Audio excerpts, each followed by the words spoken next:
Hi, I'm Jessica Shelley, and I'm the co-founder and head educator at DailiesPods. Today we have Miss Samantha with us, which is who is one of our talented DailiesPods educators, to share a little bit more about something she's passionate about in the field of education. Thank you, Miss Samantha, for joining us. Could you go ahead and give us a little introduction to yourself and tell us a little bit more about your teaching experience and why you love teaching with Dailies? Hi there, my name is Samantha, and I am a former second grade classroom teacher. I have been in the field of education for 10 years, and most recently I've been at home with my two kiddos, doing preschool and first grade with them. I have a bachelor's degree in elementary education with a focus in social studies. So. Awesome. And why do you like teaching with DailiesPods? I have had so much fun with DailiesPods. One of my favorite things is being able to interact with teachers from all over the US. I'm able to bounce ideas off of them and see what has worked for them in the classroom or what hasn't worked. So that's been great. And then as well as seeing all of the kiddos and where they come from, what their background is. I recently had one kid in New York, one kid in Boston, and here I am in the Midwest. So country life versus city life has been fun to talk about. That is amazing. Yeah, definitely one of those things that makes our platform unique, with being able to connect kids from across the country and potentially across the globe too as they join our classes. So pretty excited to have you on the team. Thank you. Tell me a little bit more about what we're going to be talking about today. So today I chose the topic play-based learning, which has really come up with the last year and a half and everything that's happened around the world. Having my two kiddos at home has been a fun way to experience more play-based learning with them. Excellent. So what is play-based learning? So play-based learning is the approach of still letting the child play, but learning through the play, asking them questions, stretching their thinking, and really getting their mind working with what they're doing. A lot of it is taking their interests. So if you have, kiddos that like building blocks, my 4-year-old, for example, that's one of her favorite things, is getting those blocks out. And so asking those guiding questions, how tall can you build a tower or a house? And then trying to incorporate different questions like Little Red Riding Hood, with Grandma in the house with her toys, or the Three Little Pigs, trying to ask her questions about, what story have we read, and making those connections. That's excellent. Yeah. I have a 4- and 5-year-old at home too. So we've been doing a lot of those sorts of activities. Sounds like it's a common thing, which most of our parents will probably be experiencing that too in their homes. Right. Why is play-based learning so important for our youngest learners, but also just learning in general? Absolutely. So we all know that our kiddos learn through firsthand experiences using their 5 senses. And with the play-based learning, they're developing those skills without really telling them that they're developing them. So they're expressing their thoughts and their emotions. They're exploring their environment, whether, you're out camping or you're down at the lake. And then they're connecting what they already know with what they're working on right now. So it's a great way to see that development play out for them. Excellent. Can you give us maybe a couple more examples of types of activities that parents could help facilitate this type of approach at home? Absolutely. So one of my favorites, so I like to call myself a hobby farmer. We have goats and chickens at home, and we have 13 laying hens right now. And so each day for us, we go out and we collect our eggs. And so for my 4-year-old, it's a fun way for her to practice counting her numbers, and then also sorting the eggs by color or by shape. Cool. And so, so she's still getting that math in without really realizing, like, hey, we have 4 blue eggs and 1 white egg. And then for my 7-year-old, it's great for her because we're able to add in that addition or that subtraction. If we know we have the 13 hens that are laying, but only 8 of them are laying where they're supposed to, we're going on a scavenger hunt. What are we looking for? So that's one of my favorite for now. But for parents at home, a simple one is just doing a color scavenger hunt in nature. How many green things can you find? How many brown things? And then have those kiddos sort them out. Another one is playing I Spy, whether you're at home or you're in the car. That's a good one. Focusing on their shapes, their letters. I recently went on a road trip and my daughter pointed out all of the speed limit signs. Hey mom, there's a 4 and a 5. Hey, there's a 7 and a 0. So it's worked out really well.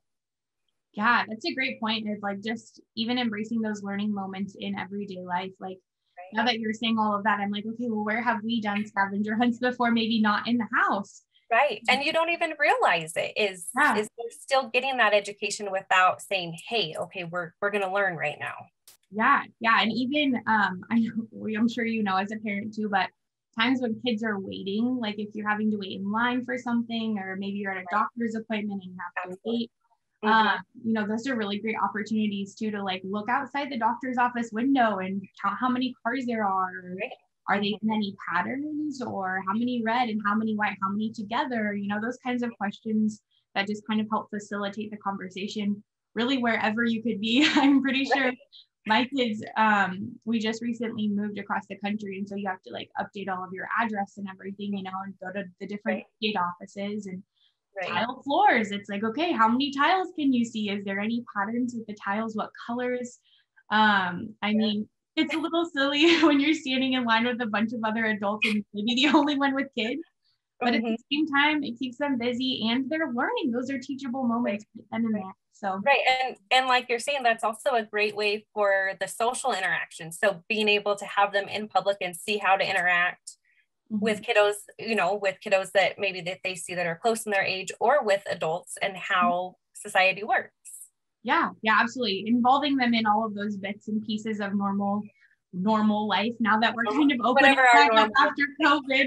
Goodness gracious, it's like we've all been home, and kind of reacclimating to the public sphere is always a good thing to kind of involve them back in. But I guess my follow-up question to that would be like, how is play-based learning different than, traditional play activities? Right. So a lot of times, we send our kids outside to play or go to the playroom. There's not a lot of guidance from the adult or whoever they're around. They're getting to experience what they want, when they want, with little to no structure. Whereas with play-based learning, the adult is setting out those opportunities and those choices. And then based on those choices, the child is able to take whatever their interest is and focus on a specific activity that has been set out.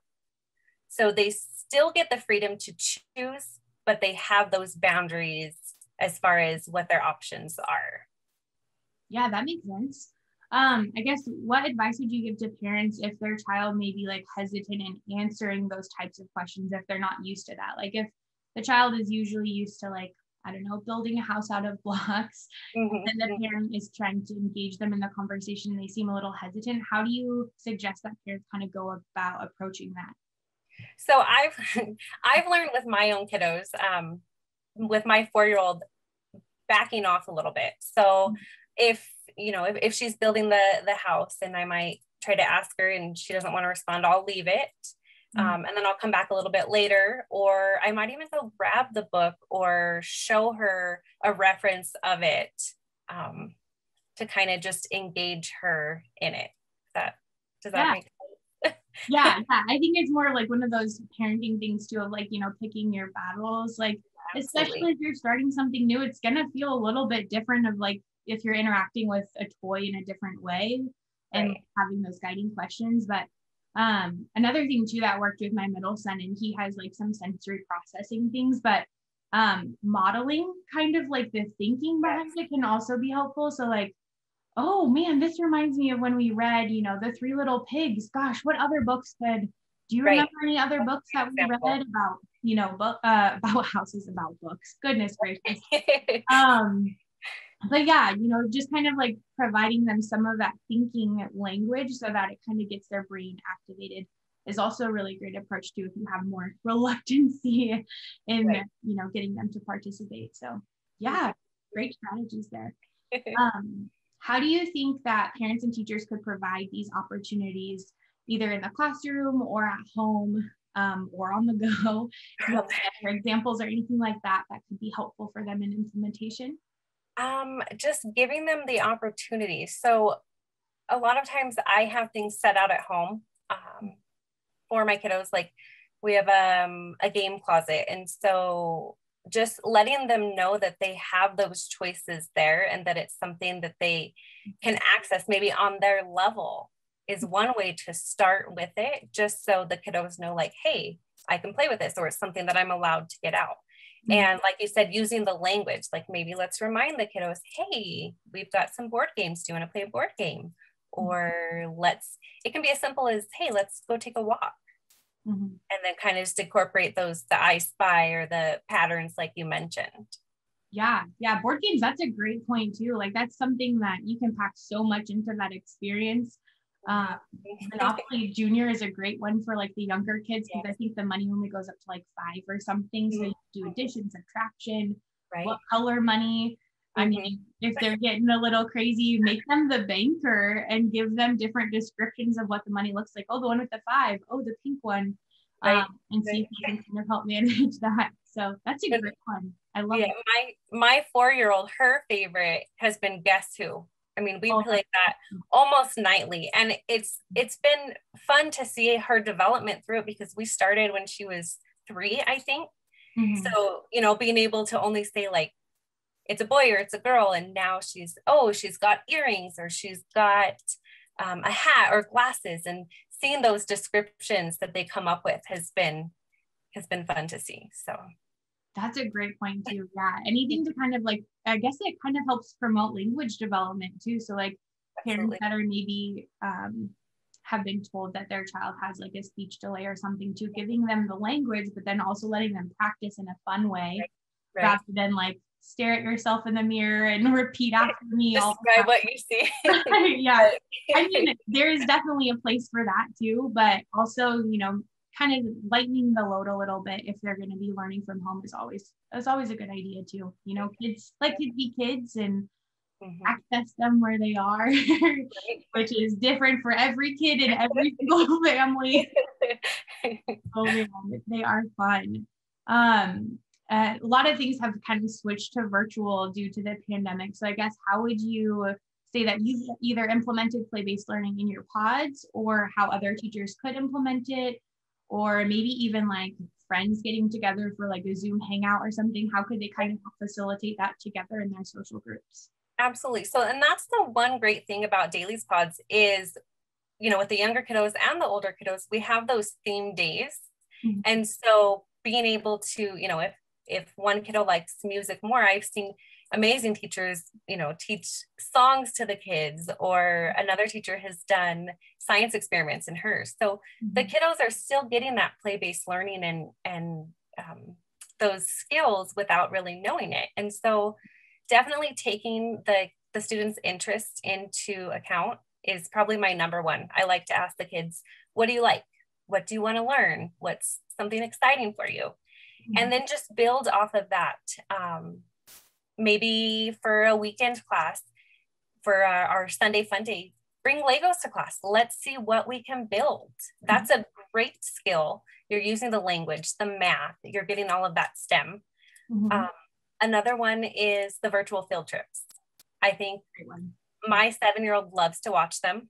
And so I think that's a great way for kiddos to experience, maybe somebody's never been to the beach, or they've never been to the mountains. Now we're giving them those opportunities. So that's an excellent point. Yeah. And then even like, since we just moved across the country, we're always like trying to figure out how to connect back with those other people that we can't be in physical proximity with. And so even thinking about like, oh, we're going to do like a Lego night, and like maybe everyone brings their Legos, who can build the tallest tower. Patterns for some reason is just keeps popping up today. I think because that's what I'm working on with my oldest right now. But even like creating patterns, or and for the older kids, one of my favorites is the weight challenge. So my 7-year-old, it's let's build a bridge, and how many cans can we stack on it before it falls to the ground? Yeah. And so that's a really good one to get, with our K1 or even our 2-3 kiddos, just really thinking. Yeah. And how to like take advantage of those moments too, like adults, we kind of do our like little, monthly get together or whatever, but also maybe coordinating specific time for them to do like a monthly challenge with their group of friends or something. That would actually be a really cool idea to integrate into DailiesPods. I love that with DailiesPods. Yes. Yeah, like social group and like the monthly challenge or something, that'd be super cool. But yeah, it definitely can be done in the virtual setting, just with like those little like tweaks and modifications and just awareness too.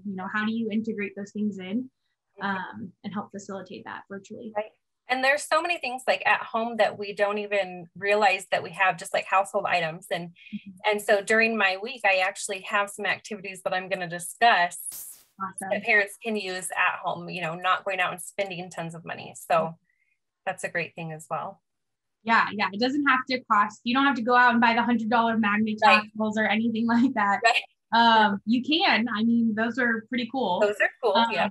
But yeah, figure out what works for your kids. And I love that you also talked about student interest. If your kid is really into building things, think about materials that you could maybe use in a different way to build something. Right. Cool. That's awesome. Is there anything else that you would want to share with parents or teachers or anything about play-based learning? I just hope that they can come out and try it firsthand in one of my classes and see what they think of it themselves. Yes, excellent. Yeah, we would love to have parents come join. A couple weeks ago, we talked about modeling and how our DailiesPods teachers would be more than happy to show you how to do it at home too with your kids. Absolutely. We always have customer support available. You could schedule a call with me, with Samantha. We're all here to help and support however we can. So parents, we will see you soon. Miss Samantha, thank you so much for your time today. And we look forward to doing more play-based learning. Maybe we'll launch our social groups or social challenges or something. That would be awesome. Like it could be a pretty cool idea. Parents, let us know if you'd want to join us for that too. But yeah, I appreciate your time, and we will see all of our families again soon, and hop into Miss Samantha's class if you can. All right. Bye-bye. Bye.